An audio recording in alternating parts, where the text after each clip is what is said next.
Good morning বন্ধুরা, কেমন আছো তোমরা সবাই? নিশ্চয়ই ভালো আছো, আমিও ভালো আছি। আর আজকে হলো বুধবার। সকালবেলা কৃপাকে টিফিন তৈরি করে দিলাম, ও কলেজে চলে গেল। তারপর আমি স্নান সেরে ঠাকুর ঘরে আসলাম। অর্জুন এখনও ঘুমাচ্ছে। অর্জুন ঘুম থেকে উঠলে ওকে আবার স্কুলের জন্য তৈরি করতে হবে। তা আজকে ঠাকুর ঘরটা পরিষ্কার করব। আর 3-4 দিন পর তো জন্মাষ্টমী, তো সেই জন্য ঠাকুর ঘরটা ভালো করে আজকে ঝাড়মোছ করে রাখবো। একবারে পুজোরটাও হয়ে যাবে, মানে দুর্গা পুজোর আগে তো বাড়িঘর ঝাড়মোছ করতে হয়। এখন যদি ঝাড়মোছ করে রাখি তাহলে পুজোর সময় আমাকে আর ঝাড়মোছার কাজটা করতে হবে না। সমস্ত কিছু নামিয়ে ঠাকুরের আসনের কাপড়টা পাল্টে নেব। ঠাকুরঘর সেরকম একটা নোংরা হয় না, কারণ মাঝে মধ্যেই ঠাকুরঘরটা তো আমি পরিষ্কার করি। আর তাছাড়া আমার ঠাকুরঘরটা ছোট, ওই জন্য এটা পরিষ্কার করতে খুব বেশিক্ষণ সময়ও লাগে না। আর তাছাড়া ঠাকুরঘরে আমার বেশ কিছুটা সময় কাটে, তো ওই জন্য ঠাকুরঘরটা সেরকম একটা নোংরা হওয়ার সুযোগ পায় না। কারণ আমার চোখে যখন নোংরা পড়ে তখন আমি সেটা সাথে সাথে পরিষ্কার করে রাখি। যাই হোক, সামনে জন্মাষ্টমী, ওই জন্য একদম ভালো করে ঘষে মেজে ঠাকুরঘরটা আজকে পরিষ্কার করা হবে। ঠাকুরঘরটা ছোট ঠিকই, তবে ঠাকুরঘরে প্রচুর জিনিসপত্র রয়েছে, যার জন্য একটু সময়টা বেশিই লাগলো।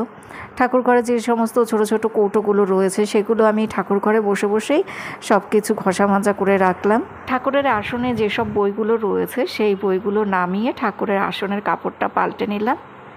এবার বইগুলো একটা লাল কাপড় দিয়ে ঢাকা দিয়ে রাখবো। মাঝে মধ্যে অন্য রঙের কাপড় দিয়েও আমি বইগুলো ঢাকা দিয়ে রাখি, তবে শুনেছি ঠাকুরের বই সবসময় লাল কাপড় দিয়েই ঢাকা দিয়ে রাখতে হয়। ঠাকুরঘর পরিষ্কার করার জন্য নতুন একটা স্কচব্রাইট বের করলাম। ওই দেখো, নতুন আমি আজকে ওটা প্যাকেট কেটে নিলাম আর একটু শ্যাম্পু নিলাম। এইখানটাতে প্রদীপ জ্বালানো হয়, তো সেই জন্য টাইলসের ওইখানটায় না একটু দাগ পড়ে গেছে তেলের, একটু কেমন যেন তেল চিটচিটে হয়ে গেছে। তো সেই জন্য ওই জায়গাটা শ্যাম্পু দিয়ে আর স্কচব্রাইট দিয়ে ভালো করে ঘষা মাজা করে নিচ্ছি। প্রথমে আমি এই পাশটা মুছে নেব, তারপরে ঠাকুরের পেছনের দিকের টাইলস, তারপর ওই পাশের দিকের টাইলস, সেগুলো আমি জল আর কাপড় দিয়ে মুছে নেব। ওগুলো আর শ্যাম্পু জল দিয়ে পরিষ্কার করব না, এমনি জল আর কাপড় দিয়ে মুছলেই পরিষ্কার হয়ে যাবে। এখন ফ্লোর ক্লিনার দিয়ে এই জায়গাটা ভালো করে পরিষ্কার করব। এই জায়গাটা দেখো একটু কেমন যেন কালো হয়ে রয়েছে, তো এই জায়গাটা মাঝে মধ্যেই এরকম ফ্লোর ক্লিনার দিয়ে পরিষ্কার করতে হয়। প্রতিদিন তো ঘর মোছা হয়, কিন্তু এই জায়গাতে বসে আমি ঠাকুরের কাজগুলো করি, তো ওই কারণে এই জায়গাটাতে কালো কালো ছোপ পড়ে যায়। ওই 1-1.5 মাস পর ওই জায়গাটা আবার একটু ফ্লোর ক্লিনার দিয়ে ভালো করে পরিষ্কার করলে ঠাকুরঘরটা দেখতে বেশ ভালো লাগে। তো দেখো, সমস্ত জিনিস আমি লণ্ডভণ্ড করে নিয়েছি। সমস্ত কিছু যখন এরকম লণ্ডভণ্ড অবস্থায় থাকে তখন মাথাটা যেন কি গরম থাকে, তখন শুধু মাথার মধ্যে ঘুরতে থাকে যে আমি সমস্ত জিনিসপত্র কখন গোছাবো। তো দেখো, ঠাকুরঘর পরিষ্কার করা হয়ে গেছে, কিন্তু অর্গানাইজ করা হয়নি, জিনিসপত্রগুলো জায়গা মতো রাখা হয়নি।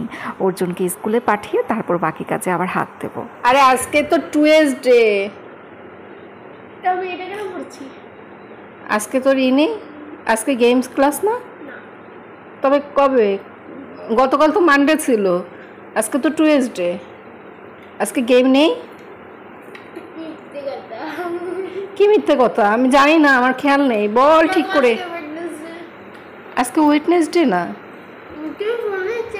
ও হ্যাঁ হ্যাঁ, দেখেছিস তোর মাই সব ভুলভাল বলছে। হ্যাঁ, পরশুদিন মানডে ছিল, কালকে টুয়েসডে, আজকে ওয়েডনেসডে। আমি বলছিলাম। অর্জুনকে কমপ্ল্যান বানিয়ে দিলাম, কমপ্ল্যান আর বিস্কুট খাচ্ছে। অনেক দেরি হয়ে গেছে বাবা, একটু তাড়াতাড়ি কর। এখন প্রায় 10:30 বাজে, অর্জুন স্কুলে চলে গেছে 10টার দিকে, আর আমি রান্না বসিয়ে দিলাম অর্জুন চলে যাওয়ার পরই। ভাবছিলাম আজকে শুধু ডিম ভাত রান্না করব, ঠাকুরঘর পরিষ্কার করব, তো ওই জন্য একটু সময় লাগবে, ওই জন্যই আমার প্ল্যান করা ছিল যে আজকে শুধু ডিম ভাত রান্না করবো। আর তাছাড়া কালকের মাছ, তারপরে ডাল, তরকারি, এগুলো সব ফ্রিজে রয়ে গেছে। কালকে কৃপার বাবা বাড়িতে ভাত খায়নি, দুপুরেও ভাত খায়নি, রাতেও ভাত খায়নি, তো সমস্ত মাছ তরকারি ফ্রিজের মধ্যে ছিল। আর ভাতটা তো আমি সকালবেলা ভেজে ওদেরকে টিফিনে দিলাম, কৃপা অর্জুনকে টিফিনে দিয়ে দিয়েছি ভাতটা। আমি না শুধু ভাবছি যে ভাত ভাজাটা যদি নষ্ট হয়ে যায়, কৃপা তো বুঝতে পারবে কিন্তু অর্জুন তো বুঝতে পারবে না। আমি তো অর্জুনকে বলে দিলাম, অর্জুন বলে ও মা যদি নষ্ট হয়ে যায় আমি তাহলে কী খাবো, ভাতটা আমি কালকে রাতেই রান্না করেছি। তো সকালবেলা ওটা তো ভেজে দিলাম। ওদের টিফিন হবে 1-1:30টার সময়। কৃপার আগে টিফিন শুরু হয়, অর্জুনের একটু দেরি করে হবে। অর্জুনের মনে হয় 1:20 দিকে টিফিন শুরু হবে। ওইটাই ভাবছি যে কৃপা তো বুঝতে পারবে, কিন্তু অর্জুন তো বুঝতে পারবে না, ও কী করবে না করবে বুঝতে পারছি না। আমি বলি তোকে তো বিস্কুট দিয়ে দিয়েছে, যদি ভাত নষ্ট হয়ে যায় তোর মনে হয় তাহলে তুই বিস্কুট খেয়ে নিবি, অর্জুনের কথা বলছি।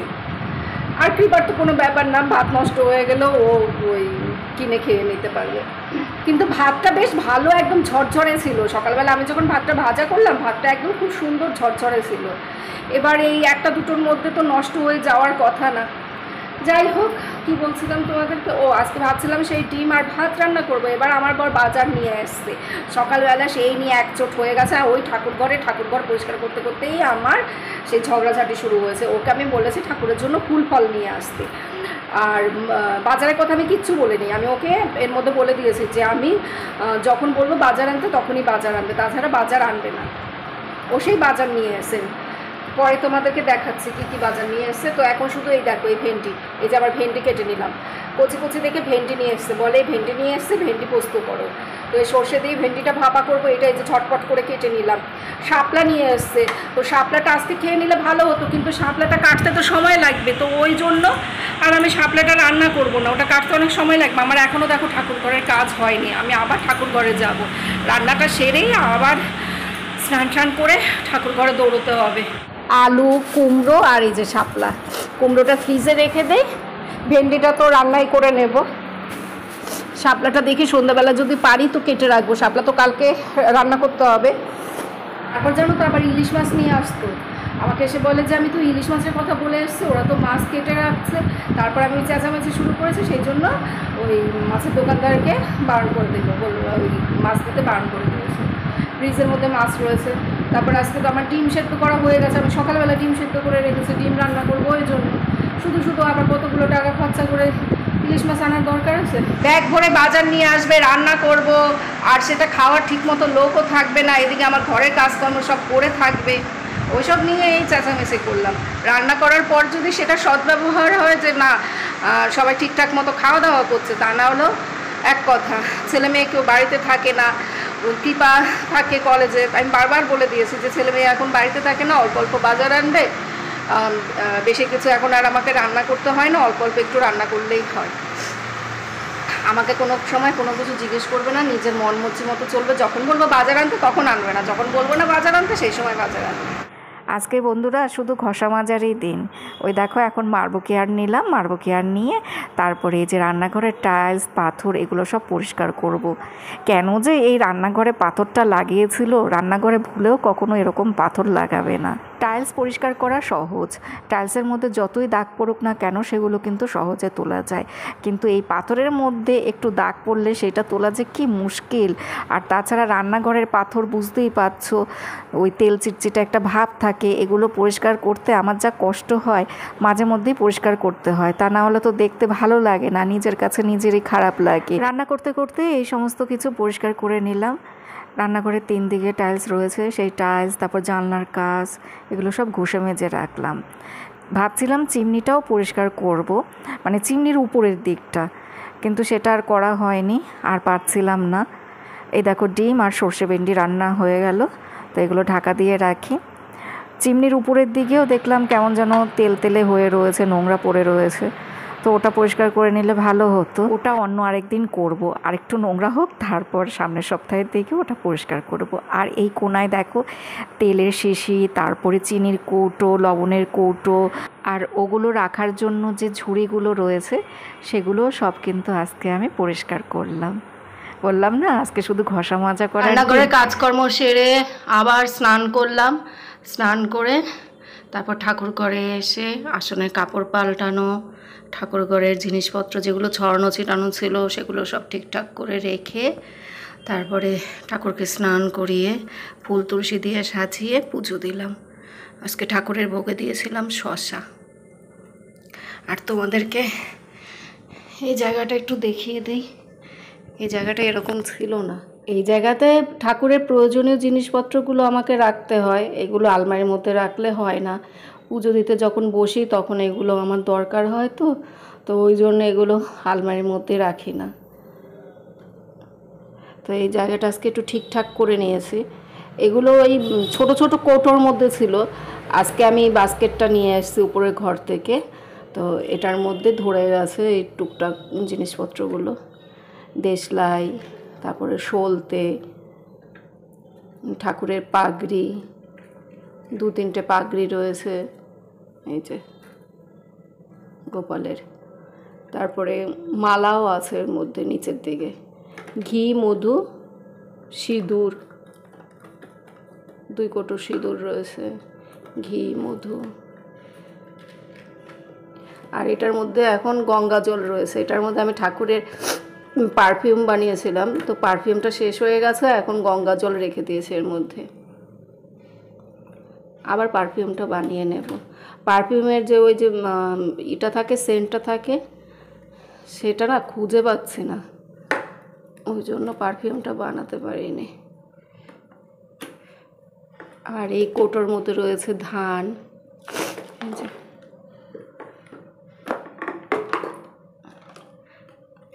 তেল, এই সমস্ত কৌটোগুলো না সব পরিষ্কার করেছি ঠাকুর ঘরে বসে বসে। তেলের শিশি, তারপরে এই কৌটো, শঙ্খ, কাঁসর, ঘণ্টা, এ তো সবসময় পুজো দেওয়ার সময় দরকার হয়, ধূপকাঠি, প্রদীপ। ওই আলমারির মধ্যে তো অনেক জিনিসপত্রই থাকে, ওগুলো সব সময় দরকার হয় না, ওগুলো আলমারির মধ্যেই থাকে। আর আলমারিটা গোছানোই রয়েছে, আলমারিতে আমার হাত দিতে হয়নি। আলমারিটা এর মধ্যে একদিন গুছিয়ে নিয়েছিলাম, শুধু ওই উপরের দিকটা একটু পরিষ্কার করে নিয়েছি। আর এই পাশে তো সন্তোষী মায়ের আসন, গোপালের আসন এই রয়েছে। তো এখানে সেরকম একটা কিছু অর্গানাইজ করার ব্যাপার ছিল না, ওইটুক জায়গায় আজকে ঠিকঠাক করে নিয়েছি। সবার জন্য ভাত বেড়ে রাখলাম। আমার বর ভাত খাবে না, বলে তুমি ভাতটা বেড়ে রেখে যাও, এই দেখো এই কালকে সেই সবজি, তো ওর ভাতটাই যে বেড়ে রাখলাম, ও পরে খাবে। ওই গেটটা খুলেছে, তালা চাবিটা দিতে হবে, আমি দিতে পারছি না, বরকে বলবো দিয়ে দিতে। আর এটা অর্জুনের ভাত, ওর জন্য জলের বোতল রাখলাম, আমার বরের জন্য গ্লাসে জল ঢাকা দিয়ে রাখলাম। আর এটা হলো কৃপার ভাত, কৃপার জন্য ভাত নিয়েছি সর্ষে ভেন্ডি দিয়ে, এই প্লাস্টিকে ভরে তারপর ব্যাগে নিয়ে নেব।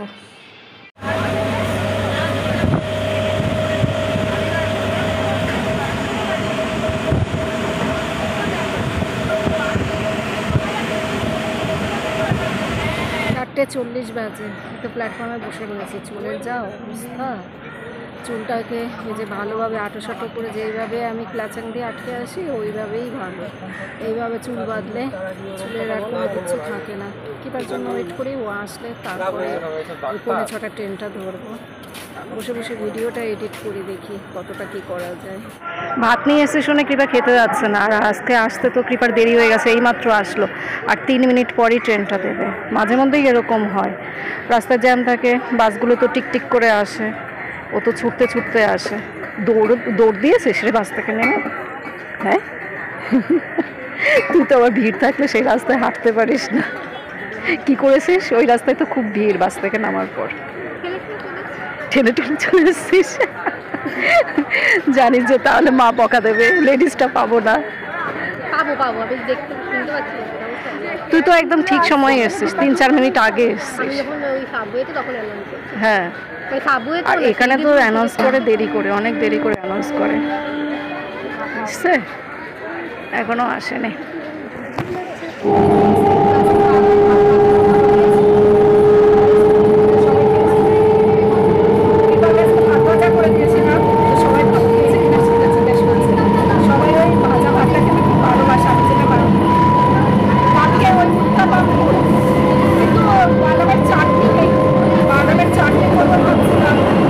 সাতটা 6 বাজে এখন, বাড়িতে আসলাম। বাড়িতে ঢোকার সাথে সাথেই আগে আমি বাসনগুলো মাজি। অর্জুন আর ওর পাপা দুজনে টেবিলে বসে ভাত খায়, তো এবার টেবিলটার যা বাজে অবস্থা থাকে, এসেই আগে আমি ওই এঁঠো বাসনগুলো সরাই, টেবিল পরিষ্কার করি, তারপরে ঘরগুলো গুছিয়ে স্নান করে ঠাকুর ঘরে যাই। ঠাকুর পুজোটা দিয়ে এসে শাপলা কাটতে বসলাম, অল্প একটু রয়েছে যে দেখো, এখন এই 3-4টে রাস ছাড়িয়ে তারপরে কেটে ফেলবো, অনেকটাই কাটা হয়েছে। শাপলা কাটতে একটু সময় লাগে, তো ওই জন্য আজকেই কেটে রাখলাম, কালকে তাহলে তাড়াতাড়ি রান্না বসাতে পারবো।